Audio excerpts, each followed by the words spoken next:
Le Gaon Rabbi Shmuel Strachon, surnommé le Rachash, était connu non seulement pour sa grande sagesse en matière de Torah, mais aussi par sa générosité et son dévouement pour autrui. Il avait fondé un gmach, une caisse d'emprunt à Vilna, pour venir en aide à ceux qui en avaient besoin. Le Rachash était très sévère quant au remboursement des emprunts de sa caisse de bienfaisance. Il voulait qu'on lui rende l'argent à la date fixée pour que la caisse ne se vide pas et qu'il puisse à nouveau en faire profiter d'autres pauvres. Un jour, un simple juif reçut un prêt de 100 roubles pour 4 mois.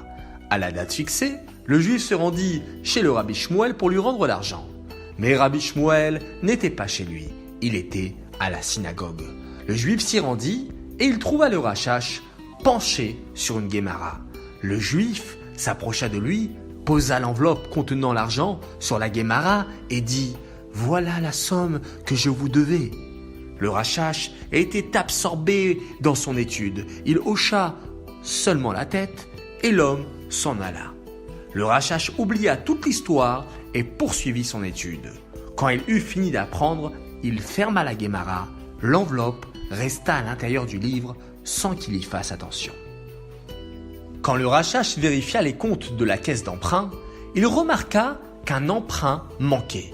Il envoya donc un messager au juif pour lui rappeler sa dette. Celui-ci arriva tout effrayé à la maison du Rachash et dit « J'ai déjà remboursé ma dette ?» Mais le Rachash avait oublié que le juif lui avait remis l'enveloppe à la synagogue. Il le prit pour un menteur et le convoqua devant le Beth Din, le tribunal rabbinique. Il accusa le juif de voler la caisse, mais le pauvre homme nia avoir encore une dette et prétendit que le Rachash avait reçu la somme due dans le délai fixé et il le jura. La nouvelle du jugement se répandit dans toute la ville de Vilna. Tout le monde était sidéré de voir ce juif qui refusait de rendre l'argent et prétendait que le Rachash l'avait déjà reçu. Personne n'était disposé à employer un voleur. Il fut donc renvoyé de son travail et subit toutes sortes d'humiliations. Son fils, qui ne pouvait plus supporter cette situation, s'enfuit de Vilna. Quelques jours plus tard, le Rachash ouvrit de nouveau pour étudier la guémara où se trouvait l'enveloppe.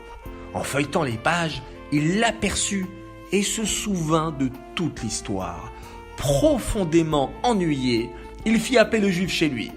Dès que le juif entra dans la pièce, le Rachash se leva et lui dit « Je suis sincèrement désolé de ce que je vous ai fait. Comment pourrais-je me faire pardonner de toute la peine et de toute la honte que je vous ai causée ? Je suis prêt à rassembler tous les habitants de la ville à la synagogue et à vous présenter mes excuses en public. Tout ce que vous me demanderez, je le ferai sans discuter. » Le juif, tout pâle, en raison des souffrances qu'il avait subies, lui répondit « Vos excuses ne serviront à rien. Les habitants de Vilna, en les entendant, penseront que le Rav a eu pitié d'un pauvre juif malheureux et que c'est par compassion qu'il lui demande pardon en public. Ils continueront à me considérer comme un voleur et un menteur. Mon nom restera taché à jamais. Tout cela ne fera pas non plus revenir mon fils qui s'est sauvé pour échapper à la honte. » Le Rachash comprit l'état pénible dans lequel le pauvre juif se trouvait par sa faute. Le tort qu'il lui avait causé semblait irréparable. Il se tut quelques minutes. Puis, soudain, il lui vint une idée lumineuse. Il dit au juif « Dites à votre fils de revenir à Vilna.